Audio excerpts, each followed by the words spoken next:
पर दिन बढ़ती गई। नतीजा पति अमित मारपीट पर उतारू हो गया। इस दरमियान साक्षी एक बच्चे की मां भी बनी, लेकिन बदकिस्मती देखिए, पिता बनने के बाद भी अमित में कोई परिवर्तन नहीं हुआ और भी जालिम बन गया। ये देखिए, थाने पे ये सूचना है कि एक लड़की की संदेहास्पद परिस्थितियों में मृत्यु हुई है। तो जब ये पुलिस की टीम पहुंची तो एक डेड बॉडी बरामद करी लड़की की, साक्षी उसका नाम है, और उसके गले पे लिगेचर मार्क्स थे। पोस्टमार्टम में भी उसका गला घोटा जाना आया है और शायद उसने कोई जहरीला पदार्थ भी खाया था, क्योंकि मुंह से झाग निकल रहा था। उसके घर वालों से कांटेक्ट किया तो घर वालों ने आज तहरीर दी, जिसमें उन्होंने अपने दामाद, अपने ससुर और उसके भाइयों को नामजद किया है कि ये लोग उसको दहेज के लिए परेशान करते थे और उसको कल उन्होंने मार दिया दहेज की बॉन्ड को लेकर। पति वहां से फरार था, उसका जो बच्चा था वो अपनी साली को सौंप गया था। तो पुलिस ने केस रजिस्टर कर लिया है, इन्वेस्टिगेट कर रहे हैं। साक्षी की पोस्टमार्टम रिपोर्ट में इस बात की तस्दीक हो चुकी है कि पहले उसे जहरीला पदार्थ खिलाया गया और फिर उसकी गला दबाकर हत्या कर दी गई। साक्षी की हत्या के बाद पति अमित फरार है। परिजनों की तहरीर पर पुलिस ने आरोपी पति अमित समेत उसके घर वालों के खिलाफ मुकदमा दर्ज कर लिया है और पुलिस फरार पति अमित की तलाश में दबिश डाल रही है। वारदात साबित करती है कि जब कभी रिश्तों में लालच का बीज पनपता है तो उसका अंजाम भी खूनी ही होता है। शरद गौतम, मुरादाबाद, समाचार प्लस। बहरहाल एनकाउंटर है, वक्त है ब्रेक का। ब्रेक के बाद दिखाएंगे प्रतापगढ़ के एक शैतान की खौफनाक करतूत।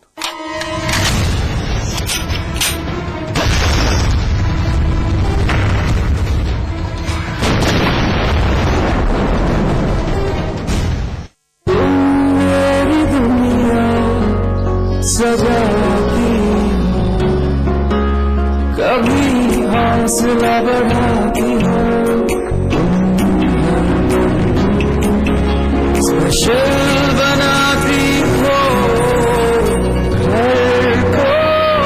सिर्फ घर बनाते हैं, हम उसमें खुशियां बसाते हैं। सुपरटेक। विराज कंस्ट्रक्शन प्रस्तुत करते हैं आपके शहर लखनऊ में फैजाबाद रोड पर संपूर्ण आवासीय योजना बीबीजी ग्रीन सिटी। मात्र 20% जमा करके पाए अपने सपनों का घर। आज ही संपर्क करें 0522 309 3500।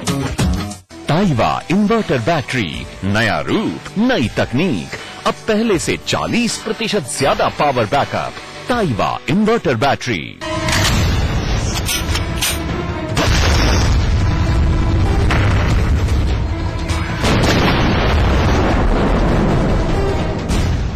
शैतान वाकई बाज आने का नाम नहीं ले रहे। उन्हें इंसानियत की कोई परवाह नहीं है। दिन दहाड़े बेधड़क वो किसी की भी इज्जत पर कहर बनकर टूट रहे हैं। अस्मिता के दुश्मनों को शर्म नहीं आती जब कभी कोई मासूम अपनी इज्जत की दुहाई देती है। प्रतापगढ़ की ये वारदात वाकई रोंगटे खड़े कर देने वाली है। देखिए वहशी बेड़िए की घिनौनी करतूत। धुंधली तस्वीरों में कैद ये रुदन आपके सोचने और समझने की शक्ति क्षीण कर देगा। दिमाग में उठते सवालों को उस रेत की तरह दरिया में समेट लेगा जहां दूर तलक कोई उम्मीद की किरण नजर नहीं आती। दर्द से कराहती, कुल बुलाती, दिल को चीरती ये रुदन वाकई कान से दिल में उतर रही है। रोंगटे खड़े कर देने वाली ये आवाज खौफ की कहानी उकेर रही है। शरीर का हर हिस्सा जख्मी है। आग की लपटों ने पूरा शरीर झुलसा कर रख दिया। नब्ज में दौड़ता लहू आग के अंगारों की तरह दौड़ रहा है। आखिर नारी होना क्या वाकई अभिशाप है? अगर नहीं तो किस बात की कीमत ये नाबालिग लड़की चुका रही है? जरा भी देर नहीं लगी उस वहशी विपिन को नाबालिग लड़की की ये दुर्दशा करने में।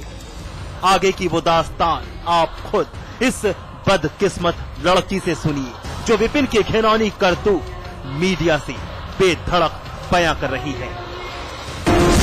बाद में आके पूछ रहे थे हमारी मम्मी से क्या कहा, हमने कहा कि तुम हमारे रिश्तेदारों को फोन करके गाली दे रहे थे, वही बात कहा हमने। हाँ। तो क्या किया फिर उसने? फिर मारने लगा, फिर जबरदस्ती करने लगा, फिर उसके बाद मट्टी का रखा हुआ था हमारे छिड़क के माचिस जला के भागने लगा, हमने उसे पकड़ लिया, फिर भी दरवाजा खोल के भाग लिया। सुनकर अगर शर्म से आपका सिर झुका है तो एक बार अपने जमीर से पूछ कर देखिए, आखिर सभ्य समाज के भीतर खुद को सभ्य कहलाने वाले इस कदर हैवानियत पर क्यों आमादा है? क्या मानसिकता इस कदर सड़ चुकी है कि इंसानी खाल में छिपे भेड़िए बस इसी फिराक में हैं कि कैसे किसी की बहू बेटी पर सितम ढाया जाए। प्रतापगढ़ की लालगंज कोतवाली गांव दीना की रहने वाली नाबालिग लड़की ने कई मर्तबा विपिन की नापाक हसरतों पर पानी फेरने की कोशिश की, लेकिन बदकिस्मती देखिए, परिवार की गैर हाजिरी में ही शैतान ने कोई कसर नहीं छोड़ी। नाबालिग लड़की के विरोध करने पर शैतान विपिन ने केरोसिन तेल डालकर आग के हवाले कर दिया। कौन है? खाली विपिन। कौन है विपिन? गाँव का। जब उसने जला दिया तो हम उसे पकड़ रखे थे, फिर भी भाग लिया, तो हम रोते रोते बाहर निकले तो हमारा भाई था, वो कंबल ओढ़े लेटा हुआ था, वो फेंक दिया, हम उसे लपेट कर लौटने लगे तो फिर आग बुझ गई। फिर उसके बाद चाचा के यहाँ गए थे पंडित, जो ले आए हमें यहाँ अस्पताल। जिंदगी और मौत से जूझती नाबालिग लड़की हर एक सांस के लिए जद्दोजहद कर रही है और खाकी धारियों की उस वक्त नींद टूटी जब मीडिया के कान तक ये बात गई। ये कल रात का मामला बताया जा रहा है। एक लड़की को आग लगा दिया गया और वो हॉस्पिटल में भी भर्ती है। तो यहाँ अभी संबंधित ऑफिसर्स को वहाँ मौके पे भी और यहाँ इनके में बात करने के लिए भी भेजा गया है और उसी के हिसाब से कार्रवाई किया जाएगा इस पर। बहारे साहब, आपका जवाब वाकई हैरानी में डाल रहा है। आखिर ये कैसी पुलिस है जहां न्याय व्यवस्था का ये बंदोबस्त है? साहब ने एक बार भी अगर नाबालिग लड़की की चीखें सुनी होती तो शायद ऐसी बात तो नहीं करते। हैवान विपिन खुलेआम घूम रहा है और टीम रवाना की गई है। शर्म करो यूपी पुलिस। शिव मोहन शुक्ला, प्रतापगढ़ समाचार।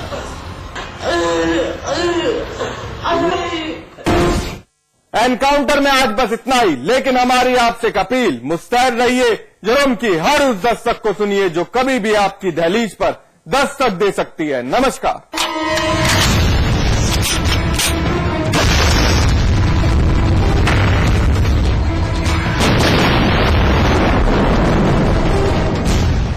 होने वाला है, गांठे नहीं बांधा है, निकाल गमछा बांध कर। पहला गांठ पंजीकरण कराओ, और दूसरा गांठ पैसा बचाओ, और तीसरा गांठ डिलीवरी के लिए सही जगह ढूंढे, और चौथा गांठ सरकार की मुफ्त गाड़ी का लाभ उठाए। 4 जरूरी चीज याद रखने के लिए कुछ बड़ी हो तो जननी शिशु सुरक्षा कार्यक्रम का लाभ उठाएं। स्वाद बड़ी चीज है, स्वाद से बढ़कर कुछ नहीं। तुलसी सादा पान मसाला।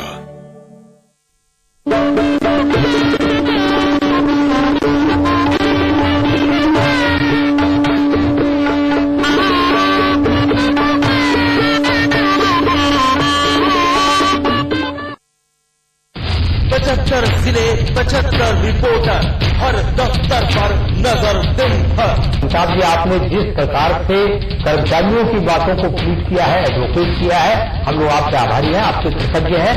महाहड़ताल पर सबसे बड़ी कवरेज लगातार सिर्फ समाचार प्लस पर। हम रोज 50 नए मरीज देख रहे हैं, महीने में करीब 1000। 80 से 90% मुंह के कैंसर तंबाकू चबाने से होते हैं। ये मुकेश की कहानी है। मेरा नाम मुकेश है, मैंने तकरीबन 1 साल का चबाया और मुझे कैंसर हुआ है, मेरा ऑपरेशन हो रहा है। शायद मैं ज्यादा बोल नहीं सकता। अफसोस मुकेश बच नहीं सका और वो सिर्फ 24 साल का था। खैनी, पान, गुटखा, पान मसाला सब जानलेवा है।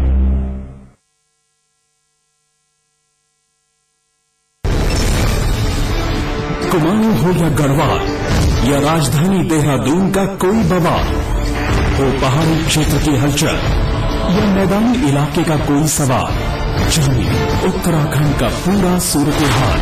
देखिए हमारा उत्तराखंड दोपहर 2 बजे और शाम 7 बजे सिर्फ समाचार प्लस पर।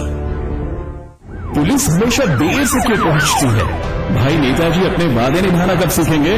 गरीब की कमाई कब तक लूटी जाएगी माई बाप? सलून के नाम पर नंगाई कब तक चलेगी? महंगाई का कोई और छोर है कि नहीं? यहाँ तो सही काम के लिए भी घूस देनी पड़ती है। बिना नौकरी की डिग्री किस काम की? उत्तर प्रदेश और उत्तराखंड की हर समस्या से है हमारा सरोकार। हम हैं समाचार प्लस, खबर वही जो हमने कही। जंग का एक मैदान जहां होगी सब। क्रिकेट के भगवान सचिन तेंदुलकर मुंबई में खेल रहे हैं अपने करियर का अंतिम टेस्ट। पहले दिन मास्टर ब्लास्टर ने बनाए नाबाद 38 रन। मुंबई टेस्ट के पहले दिन 2 विकेट खोकर टीम इंडिया ने बनाए 157 रन। पहली इनिंग में वेस्टइंडीज की पूरी टीम 182 रनों पर लौटी पवेलियन।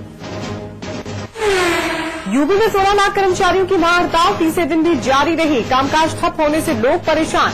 3 दिन में लगी करीब 1600 करोड़ की चपत। चाय बेचने वाले बयान पर सपा सांसद नरेश अग्रवाल ने दी सफाई, कहा तोड़ मरोड़ कर पेश किया गया बयान। बुधवार को हरदोई में नरेंद्र मोदी पर तंज कसते हुए कहा था, एक चाय बेचने वाले की सोच कभी भी राष्ट्रीय नहीं हो सकती। मुजफ्फरनगर और शामली के राहत शिविरों पर मुख्य सचिव जावेद उस्मानी का बयान। 51,000 लोगों में से 41,000 लोग लौट चुके हैं अपने घर। 9,700 लोग अभी भी राहत शिविरों में रहने को मजबूर। जेल से रिहा हुए बीजेपी विधायक सुरेश राणा मुजफ्फरनगर दंगे के मामले में जमानत पर हुई रिहाई। मेरठ के परमधाम आश्रम के सेवादारों पर लड़की ने लगाया रेप की कोशिश और मारपीट का आरोप। बाबा की सेवा करने से मना करने पर लड़की के साथ की गई जबरदस्ती की कोशिश। आश्रम ने आरोपों को किया खारिज।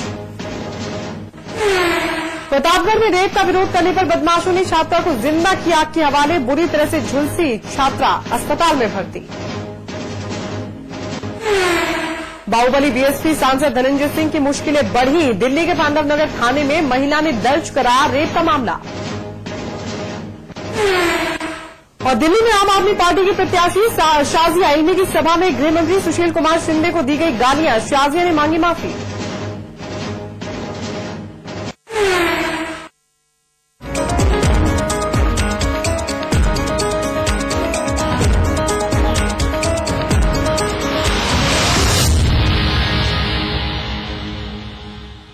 बीजेपी के पीएम पद के उम्मीदवार नरेंद्र मोदी ने कहा कि कांग्रेस को चुनाव हारने से डर लग रहा है, इसलिए वह छत्तीसगढ़ में मुख्यमंत्री पद के उम्मीदवार का नाम नहीं बता रही है। मोदी ने राज्य के बेमेतरा जिला मुख्यालय में चुनावी सभा को संबोधित करते हुए कहा कि राज्य में कांग्रेस जनता के साथ धोखा कर रही है। कांग्रेस ने राज्य में चुनाव को जनता की आंखों में धूल झोंकने वाला और गुमराह करने वाला चुनाव बना दिया है। उन्होंने कहा कि अगर कांग्रेस के लोगों से व्यक्तिगत तौर पर पूछा जाता है तब वे मुख्यमंत्री पद के लिए अजीत जोगी का नाम लेते हैं, लेकिन ऐसी क्या मजबूरी है कि उनका नाम छुपा कर रखा जा रहा है। वहीं मोदी ने एसपी सांसद नरेश अग्रवाल के बयान की निंदा करते हुए कहा, एक देश में सड़क किनारे बूट पॉलिश करने वाला भी पीएम बन सकता है और मैं कभी तथ्य छिपाता नहीं हूँ। हाँ, ये सच है कि मैं बचपन में चाय बेचा करता था। मोदी ने कहा कि कांग्रेस ने राज्य की जनता से वादा किया है कि वह उन्हें मुफ्त में चावल देगी, बिजली देगी। देश के कई राज्यों में कांग्रेस की सरकारें हैं, लेकिन क्या वहाँ की जनता को मुफ्त चावल देने की योजना शुरू की गई है? उन्होंने कहा कि कांग्रेस वादा खिलाफी के लिए मशहूर रही है। अपनी नौकरानी की पीट कर हत्या के मामले में अपनी पत्नी डॉक्टर जागृति के साथ जेल में बंद बीएसपी के जौनपुर से सांसद धनंजय सिंह की मुश्किलें लगातार बढ़ती जा रही हैं। धनंजय सिंह के खिलाफ अब दिल्ली की एक महिला ने बलात्कार का आरोप लगाया है। दिल्ली पुलिस ने धनंजय के खिलाफ रिपोर्ट दर्ज कर इस मामले की पड़ताल शुरू कर दी है। पांडव नगर इलाके की इस महिला ने पुलिस को बताया है कि धनंजय सिंह ने उससे बंदूक के बल पर बलात्कार किया। महिला की शिकायत पर बीएसपी सांसद धनंजय सिंह के खिलाफ बलात्कार और धमकी देने का केस दर्ज किया गया है। आरोप लगाने वाली महिला की उम्र करीब 40 वर्ष है, जो धनंजय सिंह की पुरानी परिचित है। महिला का कहना है कि धनंजय सिंह का